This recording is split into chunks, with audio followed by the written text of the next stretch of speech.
Hello and welcome back to Let's Talk Wargaming. I'm your host, Dom Maidlow, and today I've got a post-LGT special, and I have a very, very special guest today who is a very good painter, competitive gamer, and content creator. This is Jay from Mohawk Miniatures. Say hi, Jay. Hey, dude, how's it going? So Thanks for being on the show. Yeah, thanks for coming on. So Jay, you're an insane painter. You've been to you were invited to the Unconquerable event for your painting prowess, which you quite rightly smashed it in painting votes and also in your competitive prowess. How did going to that event only a few weeks before LGT kind of get you ready for the next invitational you're invited to on the Friday of LGT? Well, I am very busy. Basically, I paint, stream, or create content about 16 to 18 hours a day every day. Past that, I like to sleep and see my missus. You know, the usual stuff, right? So for me, a tournament is the practice for the next tournament, and I changed my list ever so slightly for that. So that I've got 2 days of playing some guys that I'm sure will be great fun. And we'll see if this list that I've come up with is any good. And turns out it was. So happy days. We just take the same list for this event. Both of these events. Yeah. So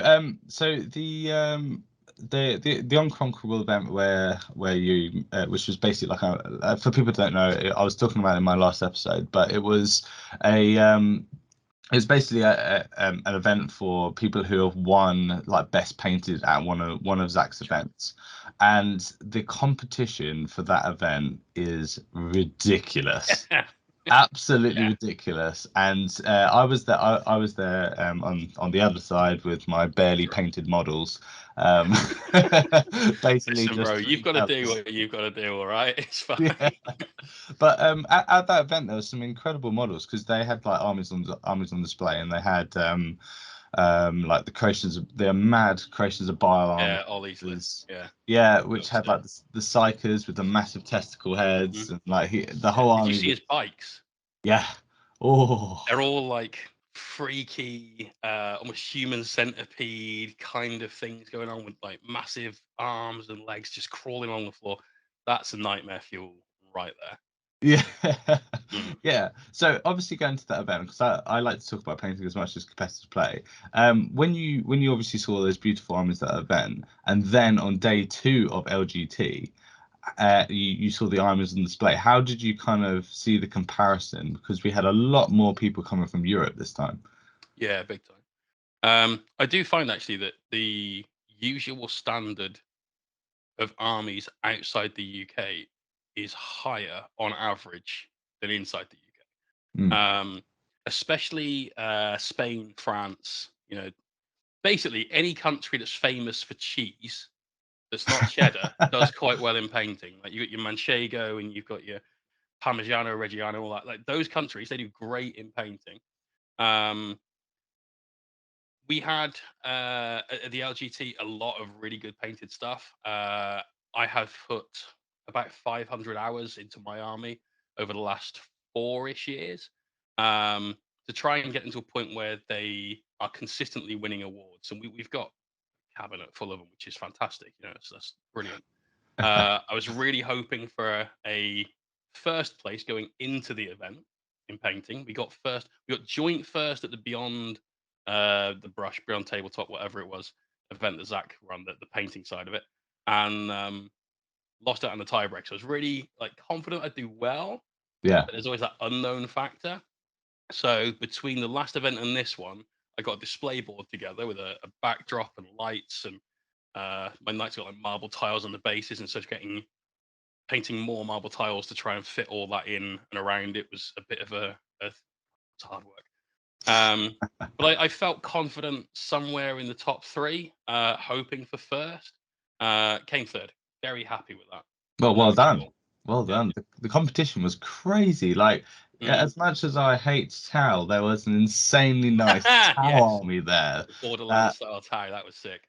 Yeah, it was really cool. And did you see the Necron army, which was a huge like display board where he had smoke, he had like lasers. Yeah.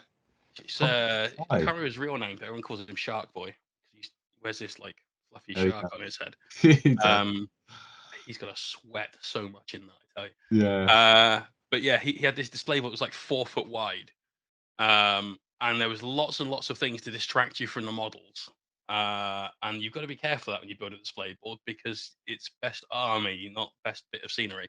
But yeah, he put a lot of work into that. It Yeah. was gargantuan. The demons, which came second, they were my personal favorite. As soon as I saw them, I went, all right, cool. Second at best then for me. Happy enough with that. Nikos did a really cool wraith arm. It's like all like non-metallic metal chrome, so it's like sky blue above and like browns for anything below. Very, very cool. He said they were useless on the table, but you know they looked great, so that's fine. There was a lot of stuff there that was cool though. Yeah, there really was. So I just really wanted to talk a little bit about the painting side of stuff, just to get that in before we go into the main thing.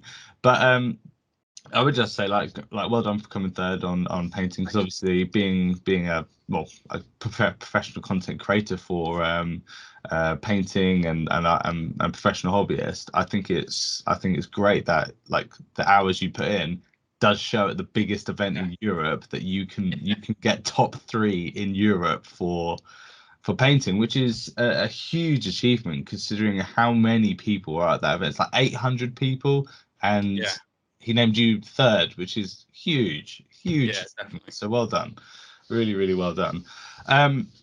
So the LGT, for most of you if you didn't go, is basically a 2 day tournament where you play 5 rounds, but it's up to 10 rounds if you make it into the top whack. So myself and Jay on Friday were invited to the Friday Invitational, which is a bunch of like competitive players, content creators, and all this other stuff. But it was mostly the level of play is up here. It is, and I sadly got absolutely smashed by Tau round 1. You played Dean, right? Yeah, Dino. Yeah. Yeah. Dino's sick, but like, Yeah. ugh. Being beaten by Tau never ever leaves a good taste in your mouth, especially as I looked at his list, was like, it's just burst cannons. Fine, that's great. I'm power armor. And then his first dice he rolled of the game, he picked up a whole unit of possessed, and I was like, oh, well, this is not going well. But Something to be said for volume of shots, right? yeah, exactly. So talk to us. How did you get on at the invitation on the Friday? I think I might have lost quicker than you did. So I got to play Yoku, who's one of the guys I met when I was reffing at the WTC this year. He's one of the Icelandic team. He's a really cerebral guy, right? So he plays, or played at least, a lot of chess, and he's taken that mentality of thinking things through, like 6, 8, 10 moves ahead, whatever, to a game of 40k, which is how I try and play. But for me, it's normally like 2 turns, not the rest of the game. He's clearly got a plan. He's playing Leviathan Nids, which is just such a match for me. His list was a couple of harpies, which he cleverly just elected to put in deep strike and not put on the table at all, which is absolutely the right move. Denies me any chance of getting any offensive action in early, and I just got to take the hits. A couple of big blobs of warriors, a small blob of warriors, Reaper of Litterax, Flying Hive Tyrant to bounce in and out and murder stuff, Zoanthropes, Venomthropes twice, and might have been it. Yeah, I think that was it. Meanwhile, I've got Paladin, Errant, Crusader. We've got various things that we've put on there to help me out defensively. So the Paladin has got Princeps. We can get some offensive power. He's got Iron Bulwark for some defensive ability as well. The Errant has got a 2-up armor save. His martial tradition, playing 3 blades, and we get 1 billion rules. Gives him +1 to saving its damage 1, which helps a lot in certain matchups, but not necessarily this one. And he's got Revered Knights. He can always fight first, very useful, but +1 honor, super useful. The Crusader gets to use basically gets to use calculated targeting once per game for free. He gets a real wound or damage roll as well. Any 6 to wound anyway does a mortal wound with one of his warlord traits. So he's absolutely kicking out mortal wounds. 2 Helverins, 2 Warglaves. The Helverins have got an extra chivalric oath, so we get defend the realms from them. So we're getting bonus CP and staying safe. Everybody in the army can heroically intervene. That catches so many people out when a knight just goes 6 inches right into you.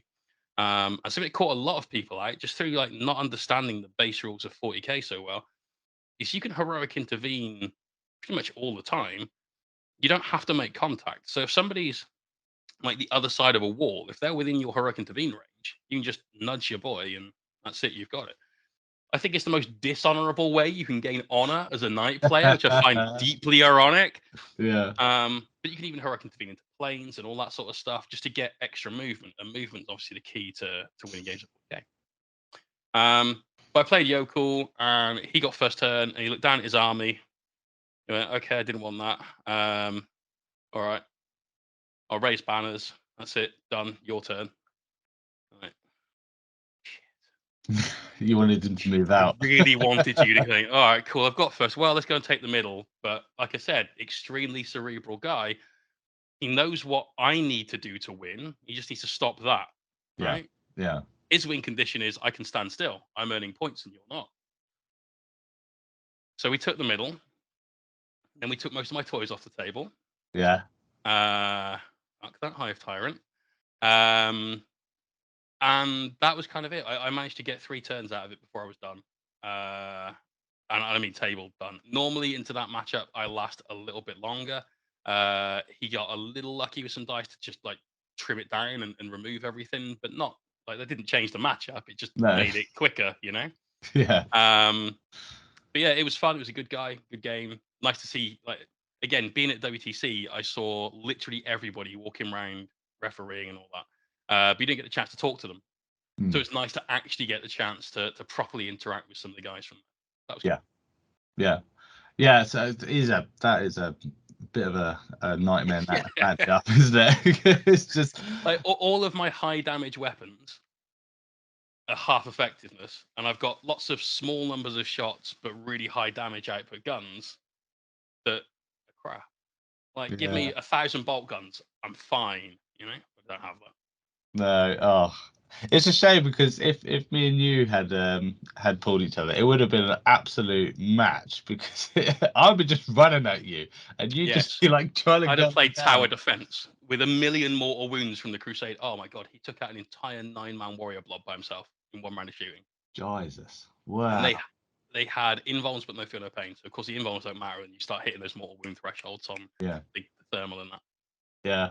So after having that first game, how did it kind of like get you ready for the weekend? Because obviously you're there, you're kind of like in the group now. You played one game, you're chatting to all the people that you've seen over like the years of playing. How does it make you feel going into the second day? Are you thinking, oh my god, this is With a gonna big be loss like that. yeah. Honestly, mate, it makes me feel great. Whenever I go to an event, I try and play a practice game on the night before if I can. If it's one of those places where the tournament hall's open, you can go and have some fun games and chat and maybe share a pizza or whatever. It's brilliant. I try and lose that game. I'll never throw a game. Yeah. I try and find someone that will push it in so hard it's going to really hurt. Because as a streamer, as someone professionally sits in front of a camera and paints and chats crap and everything else, you have to have like an ego, right? And you've got to be somewhat not arrogant necessarily, but very like sure of yourself and everything. And having that game where you get absolutely railroaded, I think just brings home to you the fact that you're still human. You will make a mistake. You are Yeah. going to lose. It's all right when it happens. So I like that. Yeah. Going into day 2, I'm playing a guy with an orc army who's got Gaz and a boatload of mega knobs. He's got the bike with the snappy claw and battle wagons, and storm boys. Like, great, okay. Billions of orcs. They're going to come forward and they're going to get the job done, or they won't. That's it. That's it. It's literally that's awesome. Yeah, it's like being a boxer doing like a rope a dope. You've got to take the hits, and then when it's time, it comes back, and it all goes back out. And to be fair to him, he did a lot of hits, and he nearly took down 2 small knights and a paladin. which was way more than I thought I'd lose. They're like, Good job, Ox. we could be going home today. Who knows? But he didn't, and we just fell back from combat. And there's I take photos throughout the game so I can put them up on stream. And there's a photo of all these orc boys in the middle, storm boys everywhere, characters everywhere, bikes, everything all over. And then I have my shooting phase, and there's Gaz up here. There's a battle wagon over there, and there's not much left anywhere else. All those storm boys got cleared out of the middle. The bike boss got killed out by shooting because there's no way going to fight that in combat, and a fights on death happen to you. And at that point, it was like, right, this is Yeah.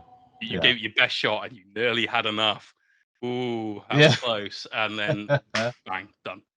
So that's kind of like a redemption game for you, because obviously orcs can they can pull it out the bag now and again with some when they were.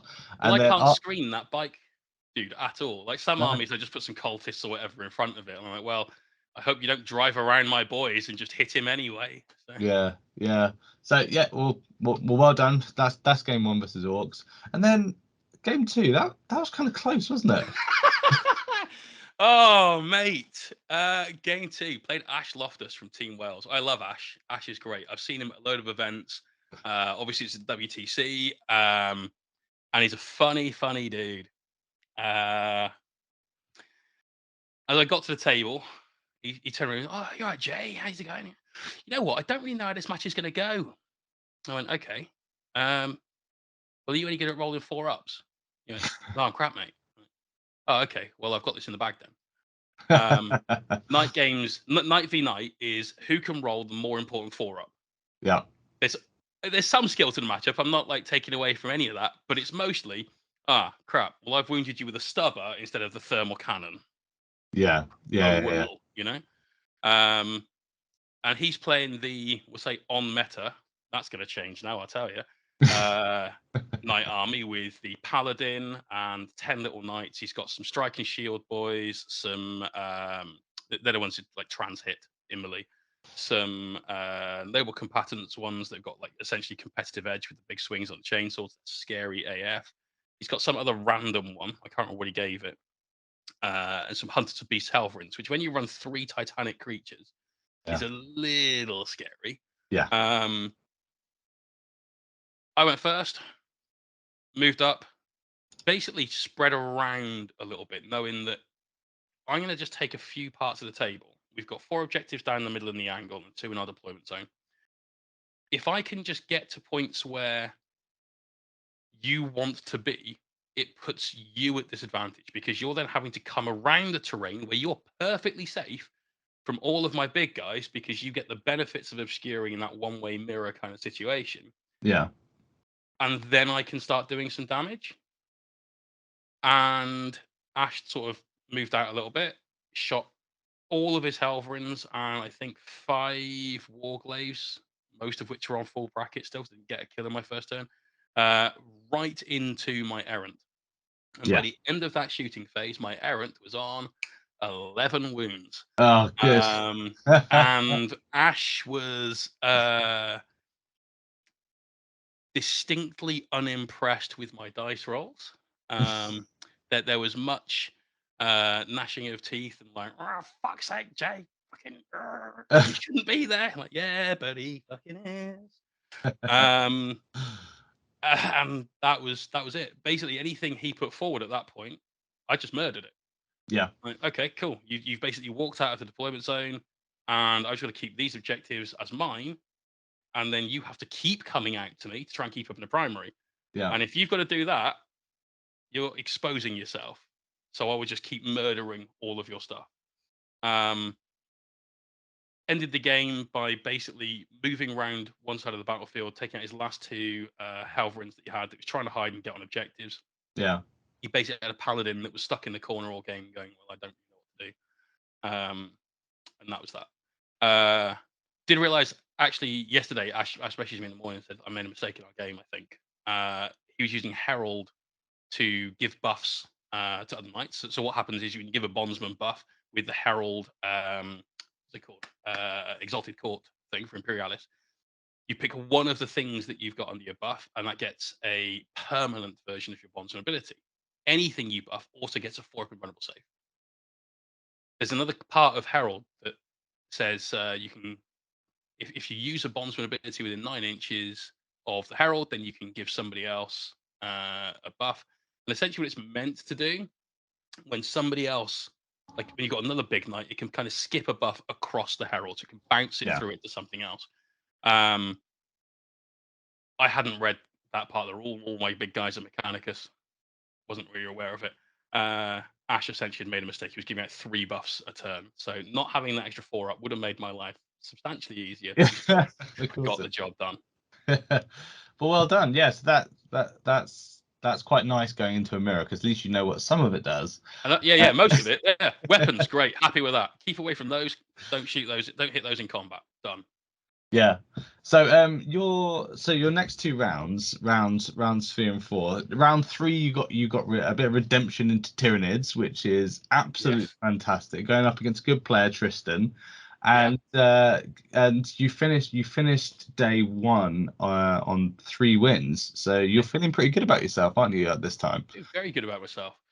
But I know that I'm probably going into some of the more difficult things tomorrow morning. Like an event the size of the LGT, let's just say 800 players for easy math. I think it was something like 730 by the time we started.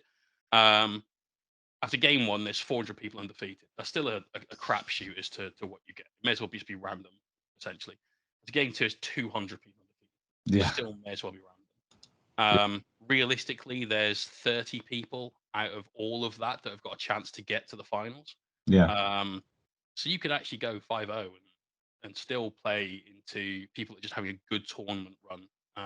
Sort of more 3-2 bracket of a tournament. Yeah.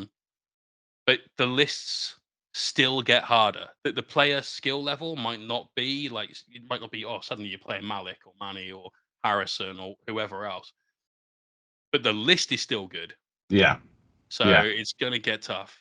Yeah, I found that as well with my games, that I didn't have a particularly easy run at all, because I went into a lot of good players and good lists the entire time. And I was actually, because I was listening to one of the Contact Loss podcasts before this, and one of the guys was saying on it that you're realistically going to get, like, 3 good games and 2 chumps. And I was like, the whole time I was like, where's my chump?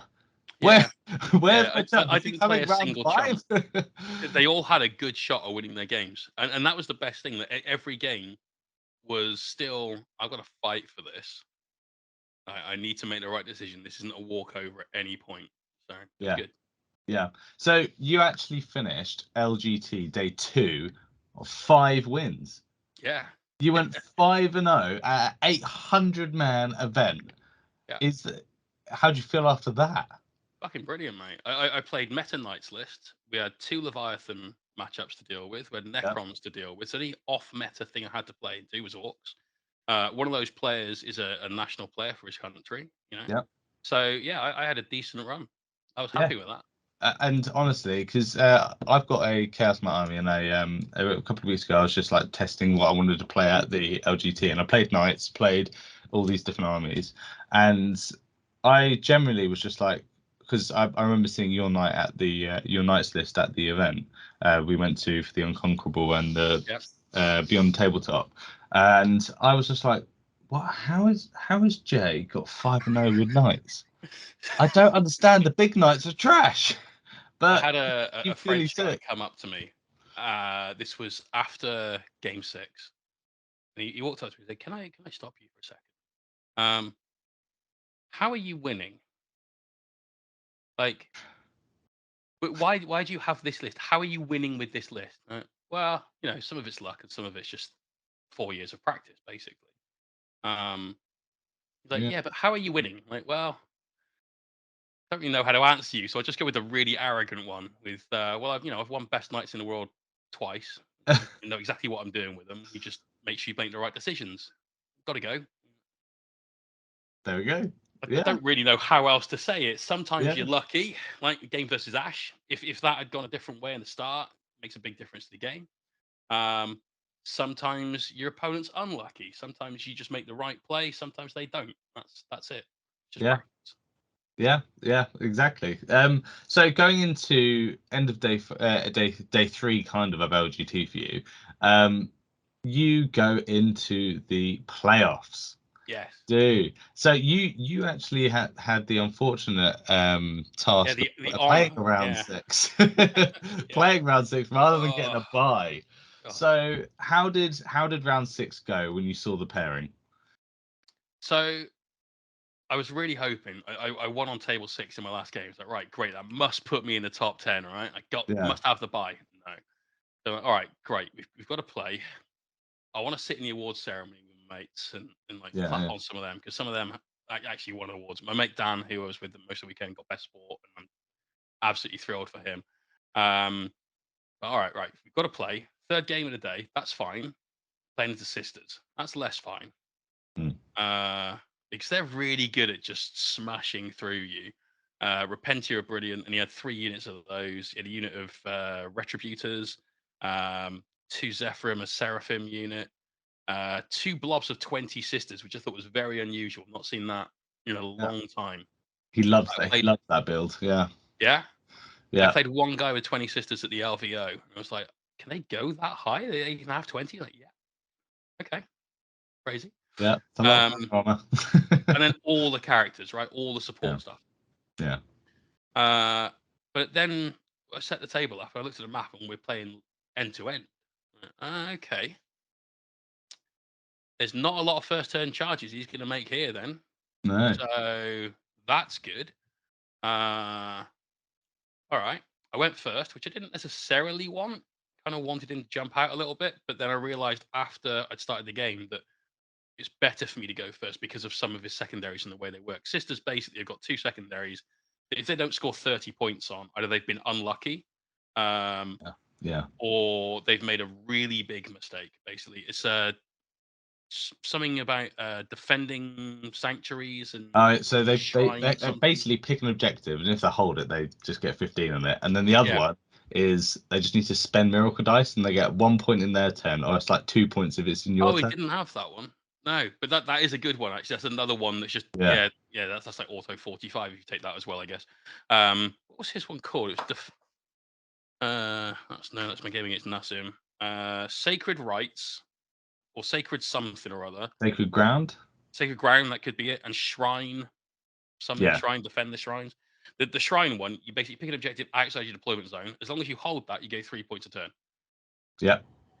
Are you fucking kidding? I Like the stuff that know. I've got to do for some of my secondaries to score 3 points, and you get really? Yeah, Cheers.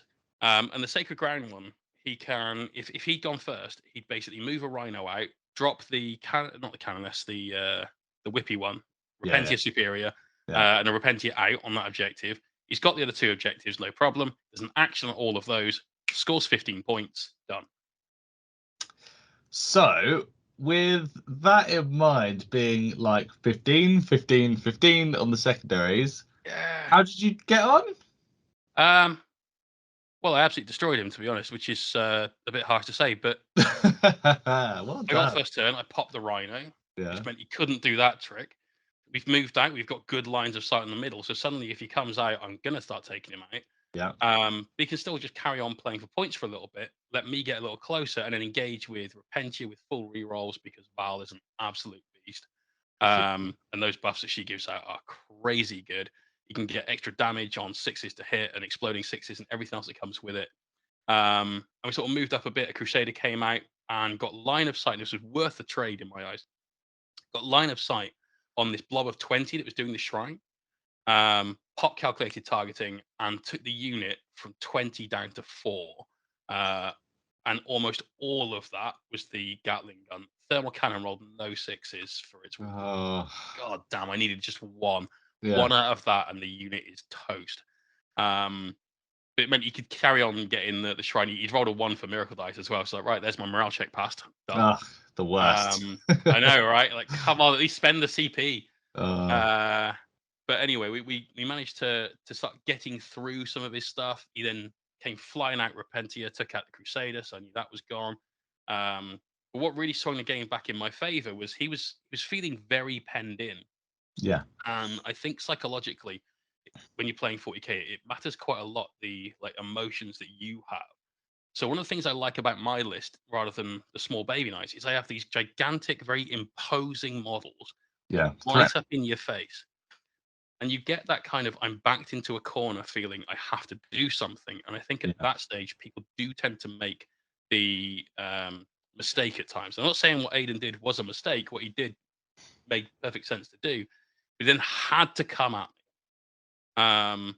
What I probably would have done is maybe done a little bit different shooting phase to really weaken my stuff before doing what he did.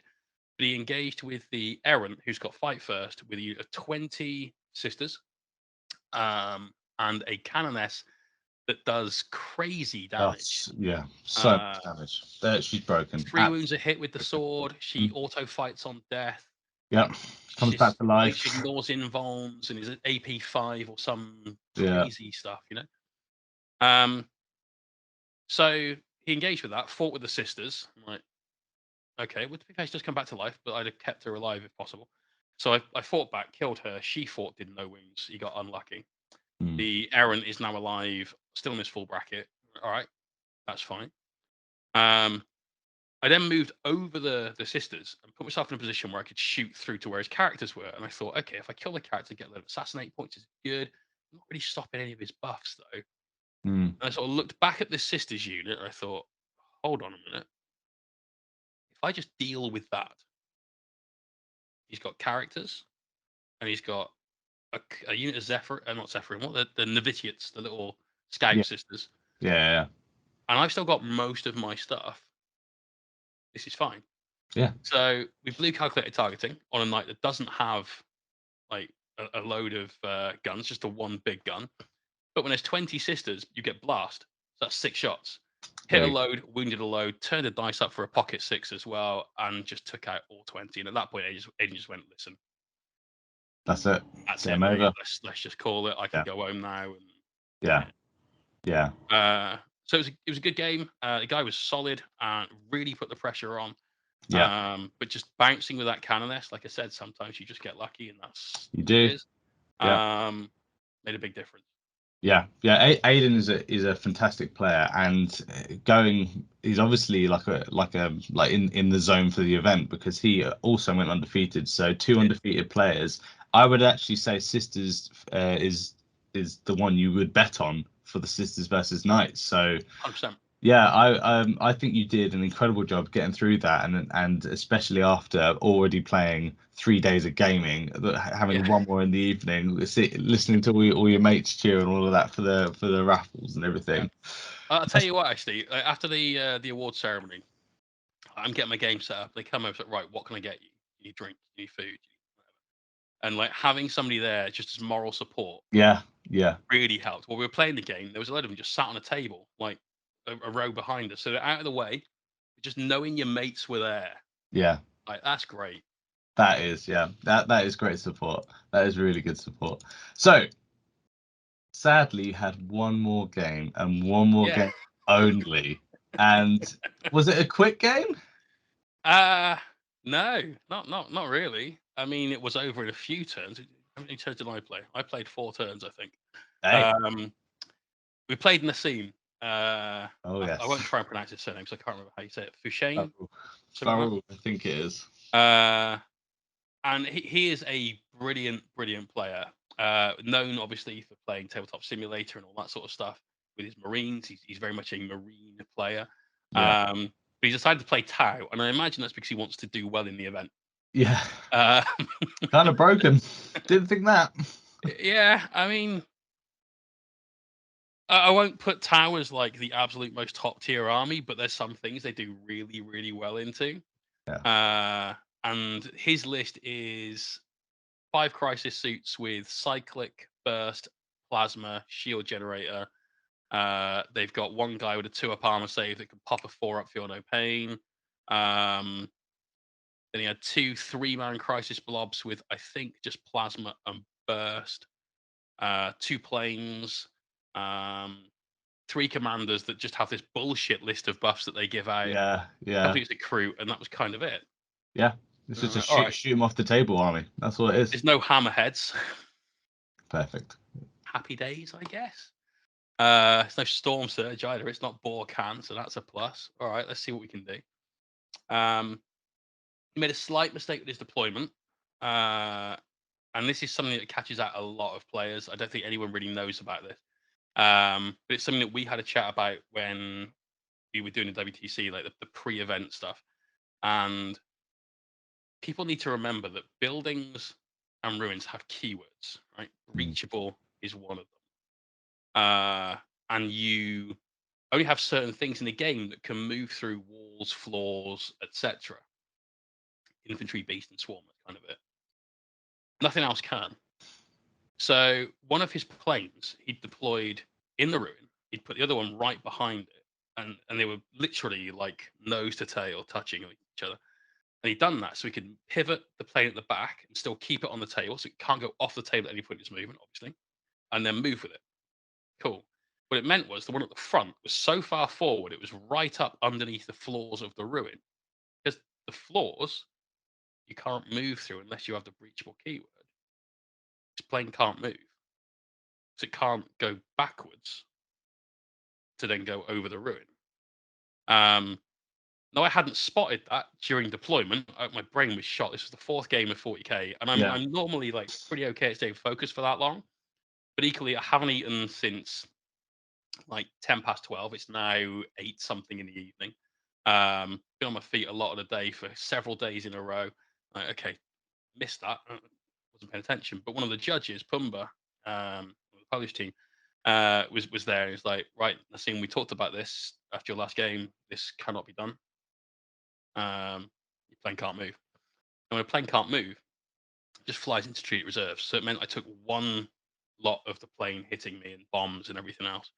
But still on that point, if people do things like fire and fade with jet bikes and all that sort of stuff, just remember they've got to go past the floor to get in, not just over the wall. Yeah. That's important. And if you're an Eldar player, whatever can do all these sorts of things, you've got to remember that because somebody else might now. Yeah. And that's Well, after you. watching this video, there'll be some few people being like, "Well, you can't do that." Yeah, exactly. But it was a decent game. I had a couple of moments that were really clutch, and like if this goes my way, I actually got him. Yeah. I took a lot of hits in his first turn, moved that a little bit, and because of him putting a plane in one place, it gave me room to heroic intervene around it and get extra movement. I sent a Helverin missile, not Helverin, a Warglaive missile right into his deployment zone, charged with his commanders. He was like, what the fuck is going on? And at this point, we've got a few guys that sort of sat around waiting, watching the game, as a lot of the refs just watching the game because it's one of the finals. You kind of need everyone around at that stage. Yeah. But what I will say is that despite that, everyone was very interactive. So there was lots of banter back and forth. In the team's first shooting phase, for instance, I just sort of leant across the table and just went, so what are you going to do on your day off tomorrow? And the reason I said that, as a joke, obviously, was if you don't win this game, you're not playing tomorrow. You got the day off. Yeah. He's like, what? How dare you? Right, that's it. I'm going to kill him. Everything from this at that. He's going to die. Right. He didn't die either, to be fair. So, you know. But I sent this Helverin round, used the strat for exploding sixes to hit in combat, and got 6 out of 4 hits with a great big chainsaw. Right, here we go. It's time. Wound all of them. And he saves every single one. You son of a bitch. No, he didn't. All right. Fine. Nassim. Fine. That would have made a big difference. That's a lot of buffs he's not getting and things like that. And then the next thing that happened, he killed obviously a lot of smaller stuff and wounded the big boys. The Errant was still alive. That came round. That used calculated targeting again on this unit. It's got reroll 1s from the Paladin. Yeah. Roll to hit. 3 6s come up, and his face starts draining of color a little bit. Like, just need that on the wound roll, eh? Even with the rerolls. Nah. And then to make matters worse, his shield drone passed each of those 3 thermal cannon saves as well. Of course he did. Of course he did. Yeah. But the heavy stubber did 2 mortal wounds and killed that shield drone in return. That was worth it for 3. Perfect. That's what we live for. So a couple of moments that if I'd been a little lucky and it had gone my way, if we removed that blob of warriors, my Crusader suddenly has complete line of sight on his other commander. Yeah. That just dies, you know? Yeah. So there were some points where I just needed that little extra. I could have swung it, could have taken the win, but it would Yeah. have been a low scoring win. But the team played really well, and honestly, he is one of the funniest people that I've played. Lots of banter back and Yeah. forth. Even at that level of playing 40k, you can still Yeah. be a decent guy and have fun. Yeah, and that's like one of the most important things about 40k, because there's, especially in the competitive scene, there's some people for some reason have this understanding that or they think that all competitive players at the top tails are arses. They're not. Mhm. They're not. They're just, if Yeah, they're just nice guys that sometimes they get a bit serious, but yeah, not everyone's like that. Like, people have a lot of fun. Like, you're not like that. You're always having fun in the games. So absolutely. I My opponents aren't always having fun, but I am. yeah, that's the thing that matters. Well, well done, well done. Thank you. So that brought the end of your tournament, and I think you're probably pleased that you don't have to play game 8 of the weekend. Oh, I'd have been Uh, buzzing if I was. yeah, of course you would. Like Of course, 100%. But yeah, equally, I'd have been like, right, okay, tomorrow's a long day, and we got to drive home. And yeah, yeah.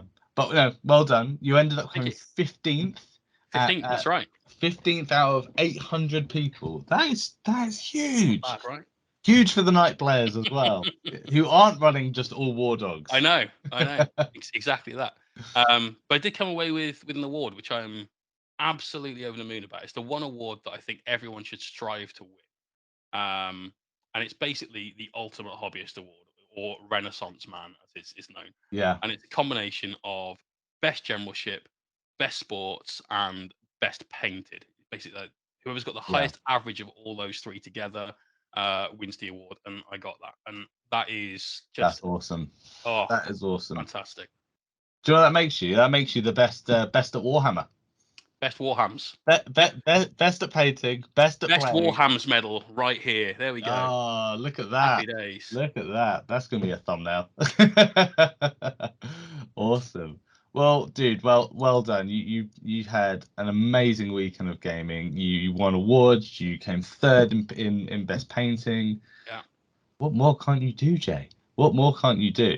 So we're gonna wrap up this segment, because I like to keep them quite short, just so they can use them. Stick to a schedule, apparently, is what I can't do. Yeah. But Jay, the floor is yours. Tell people who you are and what you do.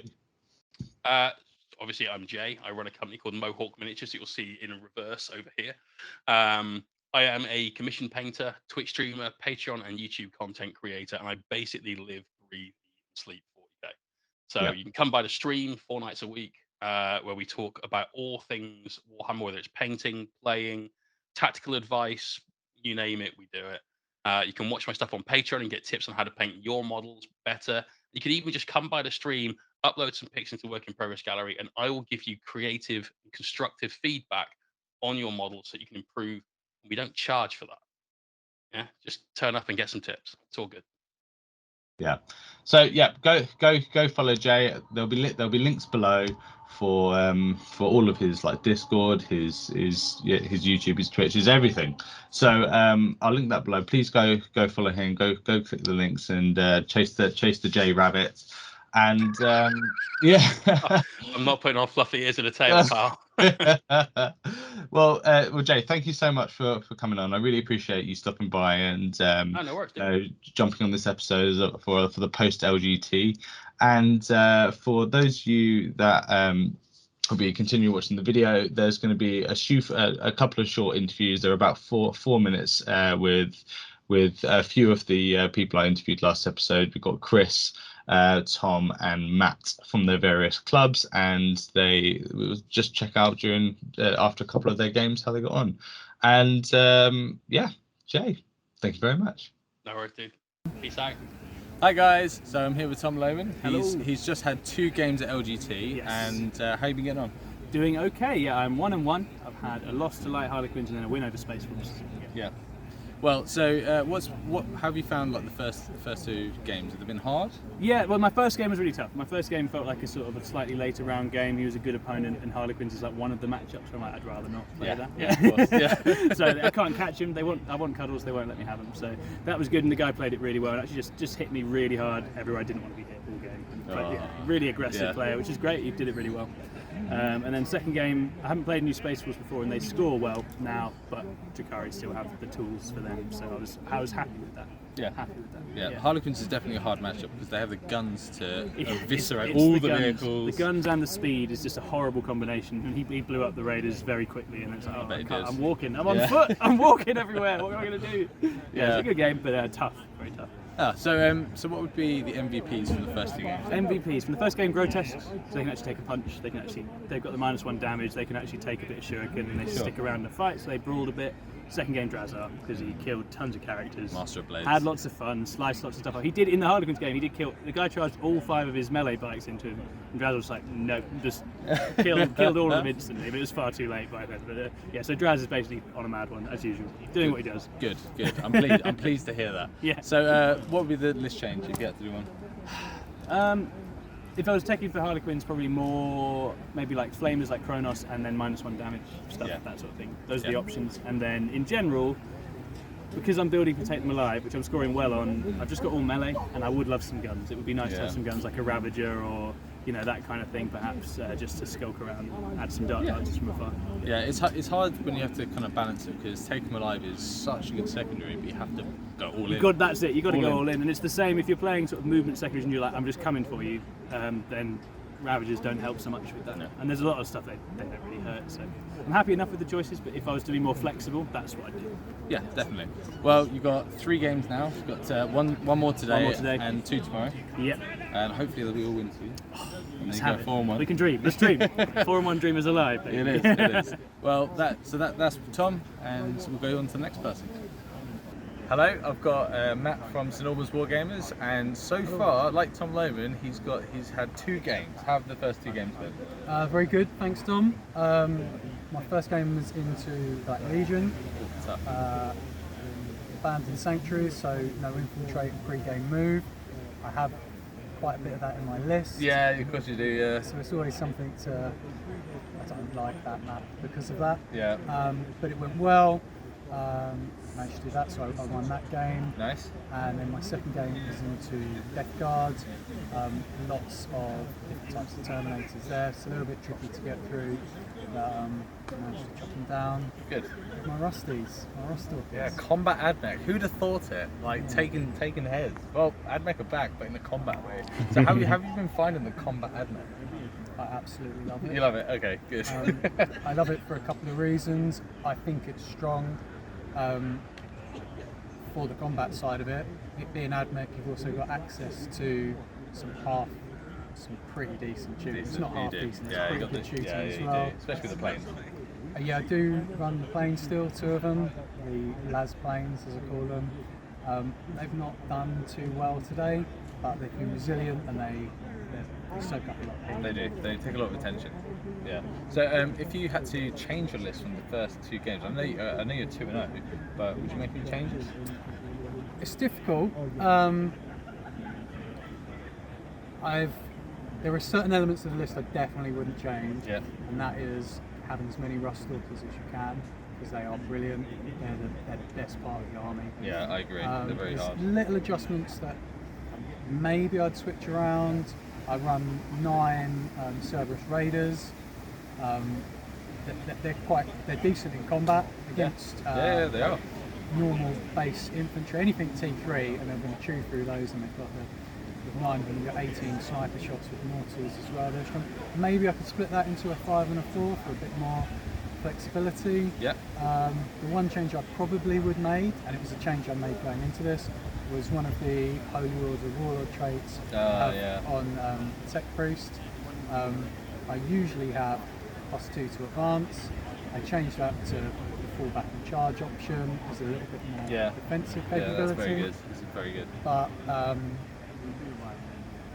go aggressive. Yeah. Go hard or go home. Yeet. So that extra 2 inches with Army of Renown having advance and charge, you're in. You're always in, aren't you? And there's been a couple of roles where I've been like, oh, is it going to work? And they have worked, Yep. but you can take away that worry, that element of risk by having that little 2 extra. Yeah. It's a tiny little change. It's more of a play style thing. I'm trying to play smarter, with more reserves rather than very gung ho. Yeah. So if I'm feeling sensible, it's probably the right decision. It also depends where you get into. It does. Much. It does. So maps, opponents, it's tricky. I think if you switch it, you'll be like, oh, I should have gone back to that one. Yeah. So it's all tough. Swiss the list was better. Yeah. And had a bit more resilience. Like a Baden, but you can't take a Baden. And if I could have something with, I've got 2 las cannons on 2 planes, and that's the only thing that does more than 1 damage. Yeah. I've got like a character with a gun, but apart from that, I could definitely do with some more damage, because into 1,000 suns it hurts. It does hurt, yeah. But I think if you're going to play Abnet, there are some games that are good for you, and there's some games that are not. Yeah. And go with what you've got, I guess. Yeah. Well, thanks, Matt. And No worries, Tom. so you've got 3 games now, because this is the Saturday, and I'm not sure when we're going to interview the others, but it could be tomorrow, it could be today. So you've got 3 more games. Good luck. Cheers, buddy. Hopefully we play next round. I'd love that with my bile. So yeah, good luck, mate. Thanks, mate. Yeah. Hi, we're here on day 2, and our favourite Space Wolf player, game 4 now. Game 4, yeah. Yeah. So how you have been getting on? It's been really good. It's been really good, yeah. It's been a really, really good event. I've really enjoyed it. Currently 3-1. That's So, good. so I That's won my first 3 games, and then I just lost a game to Sisters Battle. I know, absolutely gutted. Yeah. Done a really good high as well Saturday night. Oh yeah. So Been first day, great event. Who did you play the first 3 games? So the first game I played against Drukari, Nice. like a really aggressive army. It was a really good game, really, really good cage game. And I managed to win that one. Yeah. And there are a few big points in it which swung it in my favour. Second game I played against Grey Knights, against Jez Morris, a lovely guy, really relaxed game, had a beer. Oh, that's nice. Yeah. A really good game. I managed to take that one. That's like the biggest threat is the interceptors. I managed to take them out pretty early on. So from that point I was pretty confident. And then game 3 I played against. Was that game? Did you even play? What did I play can't me? remember at all. Oh, I played Orcs. I think it's Jack Tight and his Orcs. It's a really, really good game. Jack Tyson's a good player as well. Yeah, very, very good player. So in that game, he was on Deaf and Zeal, so he started 18 inches away, and he's playing Goth Orcs that all move 18 inches in charge. Geez, yeah. So I was like, oh, jeez, Christ, there we go. So I knew in this game, when we spoke about this, that I had to go first. Yeah. And then the way the terrain is, there's not much space for him to get his kill rigs through. Yeah. So I went first. I moved all my sideboards in. He's blocked off the little alleyways. Oh, clever. So it made like 4 of his kill rigs together. So that was massive. That's how you play. Well, you know, it's all about. So that was huge, and I managed to take a game from there. We got told by the judges because we took so long to submit the score though, because there was so much in it. Oh yeah. It went down right to the wire. But yeah, went really well. Good. And so first 3 games. Don't tell me per game, but what's been the MVP? MVP has been Wolfen. Yeah. Are really, really good. Savage, I've played against yeah. aggressive armies, and they struggle to deal with Wolfen. Yeah. You know, they're taking 2 units for every time they die. Yeah. Definitely Wolfen. Okay, and then if you had to slightly tweak your list and take 1 unit out, what would it be? And you have to take 1 unit out. 1 unit out. If I had to, God, I don't know. The Voidsman. Okay. I haven't taken Rod yet. So they're there for Rods, and I've not taken Rod yet in any game. So I think the Voidsman, they're not really needed. Yeah. You've got other secondaries that you can take. Take some more dogs. Yeah. Take some more. Yeah. Yeah. Oh no, you kept it free. Yeah, it's okay. 3 units. That rule of 3. So yeah, take the Voidsman up. More Great. eliminators in. Cool. Well, I wish you good luck in your next game. Cheers, mate. Thank you. And yeah, thanks, Chris. Excellent. Thank you. So that was the interviews with 3 of the players from the event. Sadly, we couldn't get the last 2 because they were super busy over the weekend with their teams and running other things. So yeah, that was great having Jay on. He gives some really good insights into how Knights play, and basically just smashing face with Knights over the Invitational and LGT. So yeah, I did okay in the end. If you want to know how I did. I went 4-1, basically lost my last game down to a few charges versus a very good Sisters player who then went on to be undefeated in the into the higher brackets. and then narrowly missing one of his games. So I'm super happy with my 4-1 finish with Chaos, and I got best in Chaos faction for the people who didn't go on to the final. And big shout out to one of my best friends, Lewis, who went all the way until the second last game and narrowly missing two Tyranids, and with his creations of our list. So well done him, and also Nassim for making it to the final. Amazing job from everyone there, and Vic as well. You did amazing in the events, so well done to all of you. And yeah, thank you everyone for watching this video, and please like and subscribe, because I need some of those subscriptions. Going to try and break 700 hopefully with this video, and maybe we can get more and more videos coming to you. So this was the post LGT wrap up, and thank you so much for joining me for this episode.